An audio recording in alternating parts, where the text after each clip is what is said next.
Yeah, but I kind of like that pseudo sampling shit. I think that's what I'm gonna start calling my style. False sampling with the pseudo. Woo. I like it. Okay, money on my mind. I ain't hard to find. I be where my mind be. So work on your time. Alright, what up, world? It's me, your boy, SKYGOD Keith Spadez. Holla at me, you feel me? So, in a lot of my programs, you feel me? I have a lighter tone. This one, I think, is going to be a little bit more serious. Not somber, but serious. So, just, hear me out. Long story short, so, I studied psychology at IU, right? And as I learned things about, psychological experiences, human psychology, that type of thing, I learned about myself, right?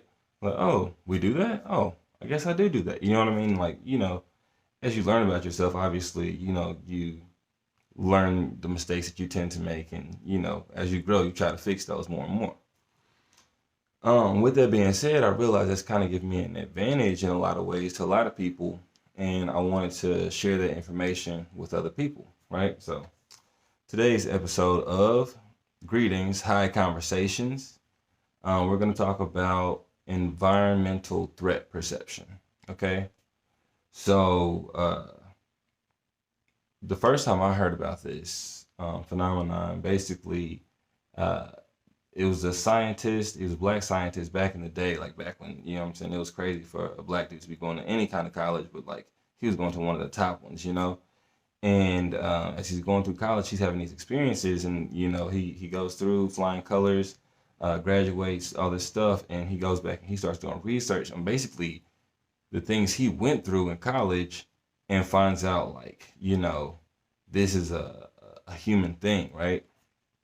So with certain types of environmental threat perception, what he was talking about was basically, okay, so as one of the only black people in a college system, right? You see, especially back in the day, you remember how, tense racial relations were, right? Well, that being said, when you're, in a situation where you have to see the world in that light and you're the only one that looks the way that you look, it makes it so that everything you're looking at becomes a threat. Like it just like that's the psychology of that situation, right? That's what's natural to human beings. What we come to find out through his research basically was that the person that's going through this scenario will basically, what's the word I want to say?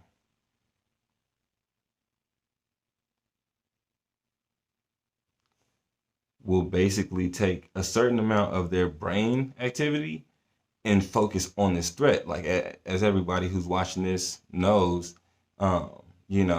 instinct, threat perception, being aware of danger, that's one of the most basic aspects of the brain. It's what keeps us alive. It's survival at its fittest, you know what I mean?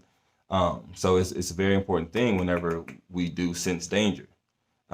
With that being said, there's automatically a certain amount of the brain that is now in danger mode. Well, danger mode brain is not necessarily the best brain you want to be using when you're taking a test, for instance. And what they found out is that people who were in a situation where their environment was, threatening to them, they did worse on tests. They were, essentially what's happening is a part of your brain, instead of focusing on that test, is focusing on the danger that is near you, right? So with that being said, what I learned about myself, very similar situation going to IU, like it's not, hella black people there. A lot of times you might be the only black person wherever you're at, you know what I'm saying? You learn that, okay, I know that I live in America, you know what I'm saying? I know what that means. That being said, as long as I am focused on the fact that I am black, I will forever be focused on fear. And that sounds messed up, but really psychologically is something that has been proven. In that situation, one aspect of white privilege, for instance, right? They never think about the fact that they're white. That's why so many people who have white privilege don't see it as a privilege. They just see it as normal, right? That's the situation. Well, when you're black, and you have to always be thinking about the fact that you're black. You don't have to, but that is the reality of the situation, right? So with that being said,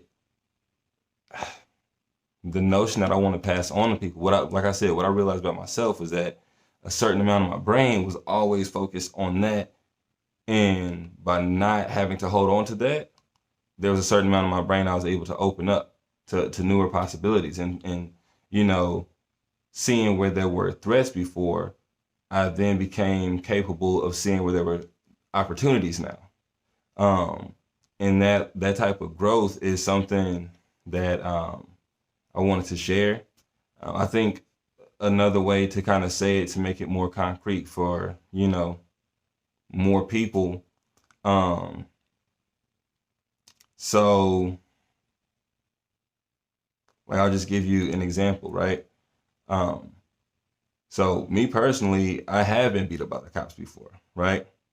But I've had run-ins with the police since then, and I'll be the first person to say, when I got beat up by the cops, it was like, I can show you where I didn't get a case, where it got thrown out because they charged me with a bunch of bullshit. Long story short, shouldn't have got beat up, but it happened.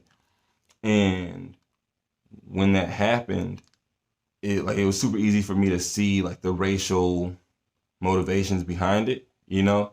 But as long as I focus on those racial aspects, those things that, you know, I have no control over, like there was a certain level of fear that came with that, because I knew I didn't have control over it. And that's what I was thinking about. So I'm like thinking about the fear, you know? But in dealings with officers since then, what I've come to learn is the less of that fear I can focus on, the more opportunities I can see, even in a situation that is not, you know, best case scenario for me, you know. And the less the fear you focus on, the more of the future you can see, you know what I'm saying? And so, are there racist people? Yes, 1000%. Don't ever let anybody say, oh, dude, you can't see colors. No, that's not where we're at as of right now. As of right now, we're not there. But what's also true is that those people win when you focus on race. Like when they can get you to sacrifice a certain percent of your brain to be thinking about this at all times, they win.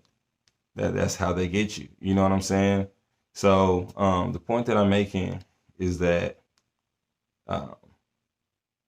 long story short, see the world for what it is, but also see it for what it can be. That's a very important aspect to everything. Like the human evolution, next level, all that stuff, like everything I'm preaching right now, like it's all based on that notion, right? So in order for us to progress as people, we got to see the world in that light. So that being said, this has been a Greetings High Conversation. I hope you enjoyed. I most certainly enjoyed. So like, comment, subscribe. Actually, I don't even know where I'm putting this yet, so we'll see how we do that. But if it is on YouTube, like, comment, subscribe. For the most part, yeah, you can like, comment, subscribe. Yeah. So yeah, do that for sure. Definitely do that. That being said, I ain't trying to say too much, so SKYGOD out.